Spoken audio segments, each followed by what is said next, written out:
அண்மை செய்தியை பார்த்துக் கொண்டிருக்கிறோம். சிவகங்கை அருகே சிங்கம்புணரியில் மஞ்சுவிரட்டு போட்டியில் காளைகள் முட்டியதில் 3 பேர் உயிரிழந்திருக்கிறார்கள். அரளிப்பாறை மஞ்சுவிரட்டு போட்டியில் காளைகள் முட்டியதில் பார்வையாளர்கள் 3 பேர் உயிரிழந்திருக்கிறார்கள். இது தொடர்பான கூடுதல் விவரங்களோடு இணைகிறார் செய்தியாளர் முத்துராமலிங்கம். விவரங்களை பதிவு செய்யலாம். சிவகங்கை மாவட்டம் திருப்பத்தூர் அருகே அரளிப்பாறையில் குன்றக்குடி ஆதீனமடத்துக்கு உட்பட்ட தண்டாயுதபாணி சுவாமி கோயில் ஆண்டுதோறும் மாசிமக திருவிழா முன்னிட்டு 10ஆம் நாள் 5 நிலை நாட்டாளர்கள் சார்பில் அரசு அனுமதியுடன் இன்று மஞ்சுவிரட்டு நடைபெற்றது. இதுல கோயில்ல வாடிவாசல்ல இருந்த கோயில்களுக்கு மரியாதை செலுத்தப்பட்டு துண்டு வழங்கப்பட்டு காளைகள் ஒவ்வொன்றாக அவிழ்த்து விடப்பட்டன. ஆனா இந்நிலை முன்னதாகவே, அதாவது அந்த மஞ்சுவிரட்டு தொடங்குவதற்கு முன்பதாகவே அங்குள்ள வயல்வெளிகள் மற்றும் காட்டுப்பகுதியில காளைகள் அங்கங்கே அவிழ்த்து விடப்பட்டன. அதாவது கட்டுமாடுகளாக அங்கங்கே அவிழ்த்து விடப்பட்டன.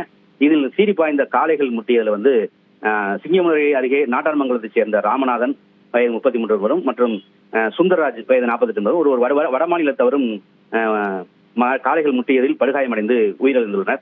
இச்சம்பவம் குறித்து சிங்கமுனரே, அதாவது 3 பேர் உடல்களும் சிங்கமுனரே அரசு மருத்துவமனையில் பிரேத பரிசோதனைக்கு வைக்கப்பட்டுள்ளது.